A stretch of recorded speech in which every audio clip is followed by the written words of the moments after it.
As you can see the difference between the two figures. Here, this is a continuous time signal which exists at all times from minus infinity to infinity. Okay, what does minus infinity means? It is in the negative axis. Infinity means it is nothing but in the positive axis. So it will exist from minus infinity to infinity at all times. That is nothing but the continuous time signal. But when you come to the figure that is shown below, this is a discrete time signal that is represented as x of n. Okay, why x of n? Instead of t, I have put n because n is an integer, which is nothing but the sampling instant. Okay, so only at peculiar instant of time only you are having the signal. For example, at 0 you are having a signal, right? You can see at 0 you are having a signal. I'll annotate it and show you. Okay, at t equal to 0, sorry, at n equal to 0 you are having a signal. This is your signal. At n equal to 1 you are having a signal. At n equal to 2 you are having a signal. Okay, in between you are not having any signal because it is not continuously varying. It is a discrete time signal.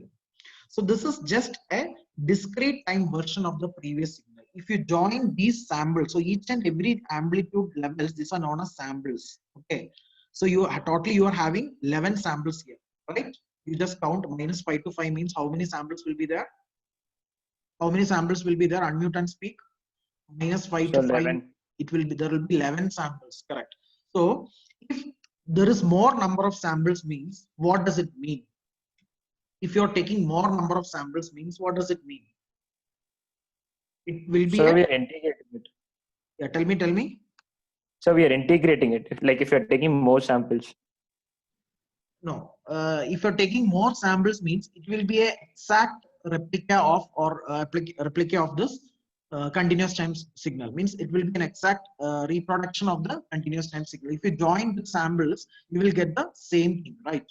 If you join these boundaries, okay, if you join these amplitude levels, the peak points, you will get the exact replica of the continuous time signal, exact representation of the continuous time signal. But what happens if I skip the samples in between? What will happen if I skip the samples in between? If you join the two, for example, if minus 5, the samples at minus 5 and sample at minus 3 is being joined, there will be some distortions in between, right? This signal and this signal, it will not be similar. So after taking the samples and after reconstruction means converting the discrete time signal back into the continuous time signal. So if you are taking the samples very close to one another or very frequent samples you are taking means the reconstruction, after reconstruction you will be able to reproduce the continuous time signal as such. Clear? But if the sampling duration is too large, means minus 5 you have take one sample, but later after 3 units of time only you are taking the next sample, means you are having a large gap in between. So if you are trying to reproduce or reconstruct the original signal x of t from x of n, you may not be able to faithfully reproduce the original signal. So there will be some sort of distortions. Distortions means that original signal will not retain its actual shape after the reconstruction. Correct? Which one is good? Taking more samples or less samples? More samples. But there will be some constraints for that, and that and all you will be dealing with your communication subjects in analog and digital. Okay. So for as of now, you just need the basic understandings of discrete time signal and continuous time signal. So discrete time signal is nothing but the sampled version of any continuous time signal, which can be represented as x of n, where x is a signal whose amplitude is variable with respect to the time instance, discrete time instance n, where the value of n is an integer that lies between minus infinity to infinity. Hope it is clear. Now, coming to the second case. Second classification here is even and odd signal. So as of now, we have completed the first classification of signal. What is that? Continuous time and discrete time signals. Now, before going to the next classification, I should tell you why you need to convert this continuous into discrete. So basically, to take any real-time examples of signal, all the signals may be continuous, analog signal, right? Continuously varying signal, which is nothing but analog. But why you need to convert this continuous time signal into discrete? I mean, the sampled versions. Because for storage and transmission purpose or for processing purpose, the most noise-free environment is converting the signals into digital version. Okay. So with the invention of new applications or new technologies, we are trying to store the signals in digital format. Any information, if you store in the digital format, means it will be good for you for future accessing. It is more convenient for you to access in future. You will be storing all the informations like videos, pics, everything in digital format only, right? In memory. So we need to convert any signal into digital. So converting a signal from analog domain into digital domain, for that, first thing you need to sample the signal. Okay, so for sampling only, we are converting x of t to x of n. Sampling is nothing but representing any continuous time signal in a discrete version. Clear? After converting into discrete time signal, then only you are going to create the digital version of any analog signal.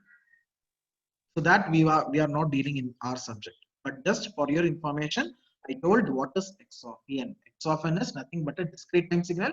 And why you want to discretize any signal? Because to represent it in a digital format. Why you are converting any analog signal into digital signal? Because for storage purpose and for noise-free environment, always we need to store it in digital form, because digital signals are less susceptible to noise. Okay, they are noise-free representation of any analog versions. But you can't say that x of n is digital. X of n is just a discrete representation of a analog signal. It's not a digital. Okay. Later you need one more stage to convert it to digital. So that you will be dealing with communication. So as of now, you know what is continuous time signal and you know what is discrete time signal. Discrete time signal is nothing but it will have the discrete, it will have values only at discrete instance of time.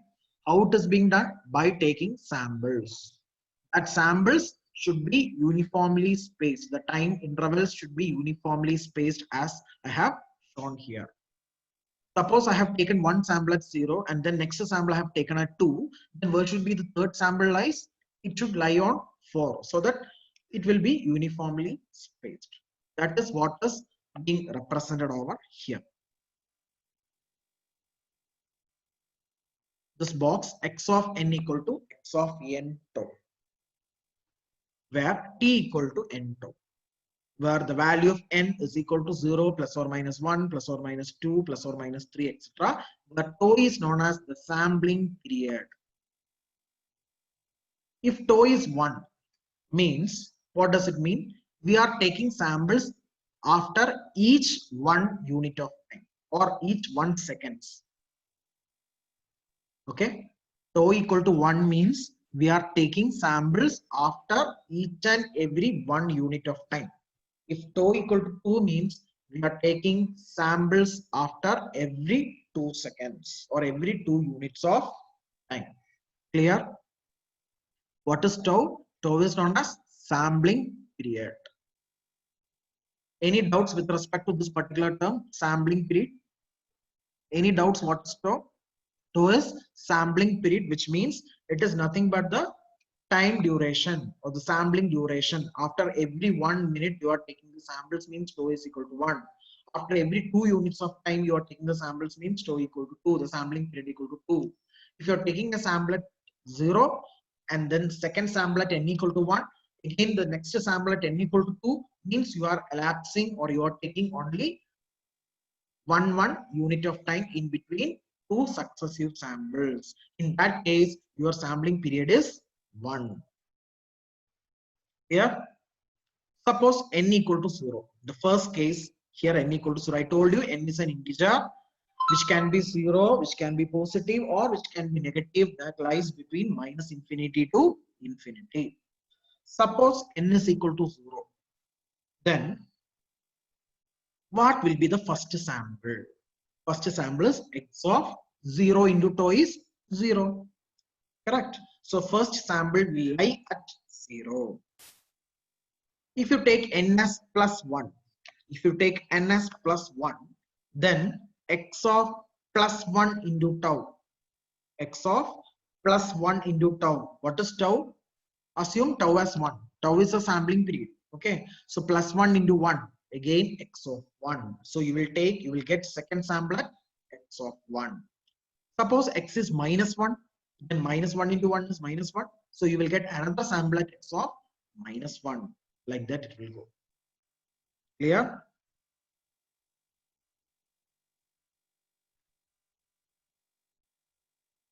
So your samples will be represented at n equal to 0, n equal to 1, n equal to 2, etc. as shown below. So that depends upon the sampling period that you are taking. Okay.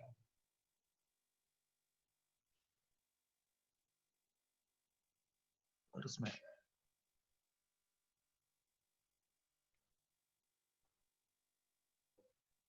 So as shown in the figure below, here it is a discrete time signal. This is a discrete time signal with a sampling period tau equal to dash. Can anybody comment?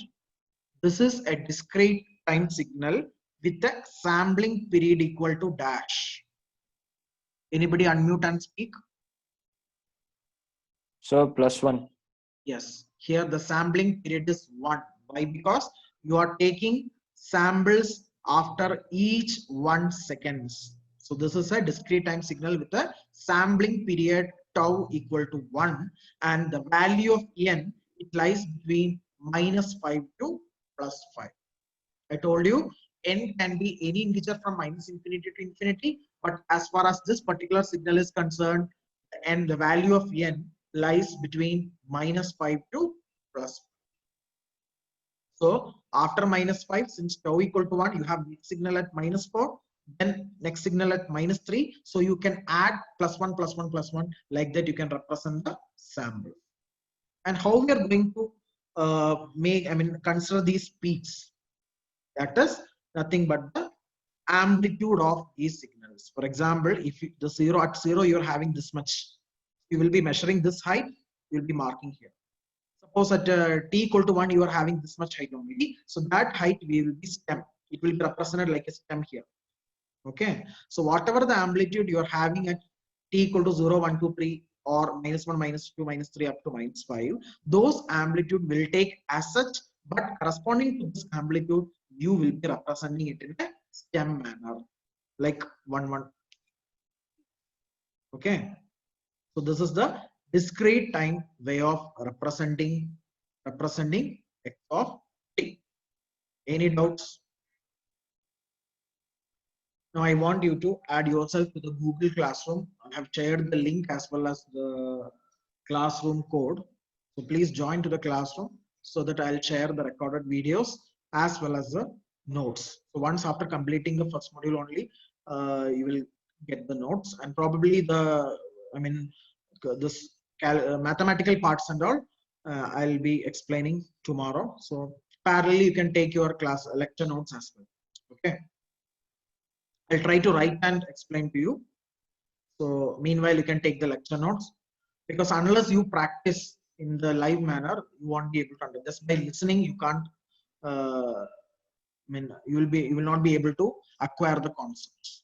Okay, so while I'm explaining, parallelly you also take down the things, practice the numericals, so that it will be helpful for you. Clear? Okay. Today we'll wind up with this. So the conclusion is, you know the concept of signals and the two classification of signals. So what are the two classifications? The continuous and discrete time signals and their representation. Tomorrow we'll deal with the even and odd signals. Okay. And your attendance link is, I will be posting in the classroom now. Okay, so within 5 minutes, you just mark your attendance. After 5 minutes, it will be disabled. I'm not going to share in the WhatsApp group, only in the classroom only I'll be posting the attendance link, the notes and the recorded videos. Okay. That's all. Thank you. You can leave the meeting. Thank you all.